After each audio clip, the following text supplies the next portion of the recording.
Kozhikode corporation Congress councillor രാജിവെച്ച് ആം ആദ്മി പാർട്ടിയിൽ ചേർന്നു. നടക്കാവ് കൗൺസിലർ അൽഫോൺസയാണ് രാജിവെച്ചത്. ആം ആദ്മി സ്ഥാനാർത്ഥിയായി മാവൂർ റോഡിൽ നിന്ന് മത്സരിക്കാൻ തീരുമാനിക്കുകയും ചെയ്തു.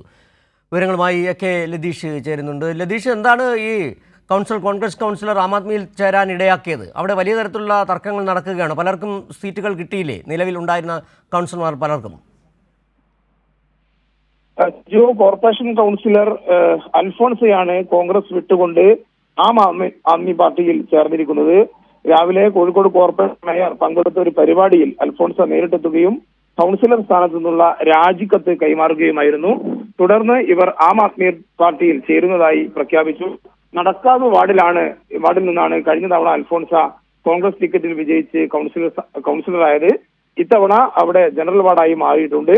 നിലവിൽ ആം ആദ്മി പാർട്ടിയുടെ മാവൂർ റോഡ് മണ്ഡലം സ്ഥാനാർത്ഥിയായി അല്ലെങ്കിൽ മാവൂർ റോഡ് വാർഡിലെ സ്ഥാനാർത്ഥിയായി അൽഫോൺസ മത്സരിക്കുമെന്നാണ് ഇപ്പോൾ ആം ആദ്മി പാർട്ടി അറിയിച്ചിരിക്കുന്നത്. ചാലപ്പുറം വാർഡ് TMPക്ക് നൽകിയതുമായി ബന്ധപ്പെട്ടും കോൺഗ്രസിൽ പ്രശ്നങ്ങളുണ്ട്. മണ്ഡലം പ്രസിഡന്റ് M അയൂബ് രാജി ഭീഷണിയുമായി രംഗത്ത് വന്നിട്ടുണ്ട്. വൈകിട്ടോടുകൂടി തന്റെ തീരുമാനം അറിയിക്കുമെന്നാണ് അയൂബ് അറിയിച്ചിരിക്കുന്നത്.